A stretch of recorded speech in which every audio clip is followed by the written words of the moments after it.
বিসমিল্লাহির রহমানির রহিম। আসসালামু আলাইকুম ওয়া রাহমাতুল্লাহি ওয়া বারাকাতুহু। মহান আল্লাহ তাআলার অসীম জ্ঞান ও ক্ষমতা সারা বিশ্ব জগতের সৃষ্টিতে প্রতিফলিত হয়েছে।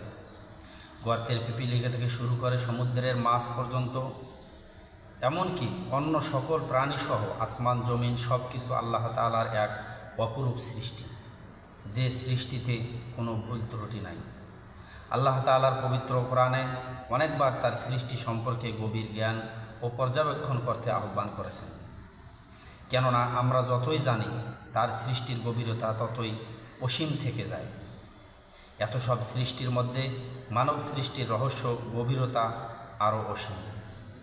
তাই মানব সৃষ্টির রহস্য সম্পর্কে ভাবতে সকলকে বাধ্য হয়ে যায়।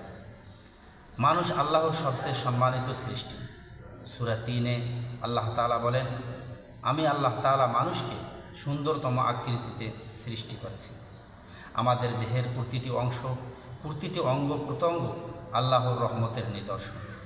তিনি মানুষকে শুধু দেহ দিয়েই সৃষ্টি করেননি, বরং তাকে জ্ঞান, বুদ্ধি, প্রজ্ঞা ও আত্মা দিয়ে সজ্জিত করেছেন। প্রথম নবী ও প্রথম মানব হযরত আদম আলাইহিসসালাতু ওয়াস সালাম। সেই হযরত আদম ও হাওয়া আলাইহিসসালাতু ওয়াস সালামের সৃষ্টি মানব ইতিহাসের সবচেয়ে তাৎপর্যপূর্ণ ঘটনা। মানব সৃষ্টির আগে এ পৃথিবীতে জিন জাতিকে আল্লাহ তাআলা প্রতিনিধি হিসাবে বসবাস করতে দেওয়া হয়েছিল, কিন্তু তারা আল্লাহর চরম অবাধ্য হয়ে দুনিয়ায় বিপর্যয় সৃষ্টি করেছিল। ফলে আল্লাহ তাদের ধ্বংস করেন এবং মানুষকে তার খলিফার দায়িত্ব দেওয়ার পরিকল্পনা গ্রহণ করেন। মহান নবী, প্রথম মানব ও রাসূলগণ সম্পর্কে কোরআন মাজিদে সর্বপ্রথম হযরত আদম আলাইহিসসালাতু ওয়াস সালামের নামই এসেছে।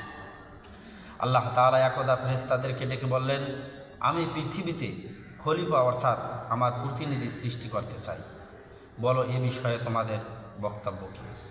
তারা বলল, হে আল্লাহ, আপনি কি পৃথিবীতে এমন কাউকে সৃষ্টি করতে চান যারা গিয়ে সেখানে ফাসাদ সৃষ্টি করে ও রক্তপাত ঘটাবে? অথচ আমরা সর্বদা আপনার হুকুম পালনে এবং আপনার গুণগান ও পবিত্রতা বর্ণনায় নিয়োজিত আছি। এখানে ফেরেশতাদের বক্তব্য আপত্তির জন্য ছিল না, বরং জানার জন্য ছিল। আল্লাহ বললেন, আমি যা জানি তোমরা তা জানো না। অর্থাৎ আল্লাহ চান এ পৃথিবীতে এমন একটা সৃষ্টির আবাদ করতে যারা হবে জ্ঞান ও ইচ্ছা শক্তি সম্পূর্ণ এবং নিজস্ব বিচার, বুদ্ধি ও চিন্তা গবেষণা সহকারে স্বেচ্ছায় স্বজ্ঞানে আল্লাহর বিধানসমূহের অনুগত্য করবে ও তার ইবাদত বন্দেগী করবে। তাই বলা হয়, মানব সৃষ্টির রহস্য কোনো আহম্মকীয় ঘটনা নয়। আল্লাহ এভাবে প্রথম মানব আদম আলাইহিসসালাতু ওয়াস সালামকে সৃষ্টি করেন। তারপর থেকে মানব জাতির বংশবৃদ্ধি ঘটান। মানুষের সৃষ্টি প্রক্রিয়া অত্যন্ত সূক্ষ্ম ও গভীর জ্ঞান দ্বারা পরিচালিত। তাই মানুষ হিসাবে আমাদের কর্তব্য হল আল্লাহর সৃষ্টির রহস্য ও রহমতের প্রতি কৃতজ্ঞ হওয়া, তার সৃষ্টি দিয়ে চিন্তা করা এবং আমাদের জীবনকে তার ইবাদতের মাধ্যমে পরিচালিত করা।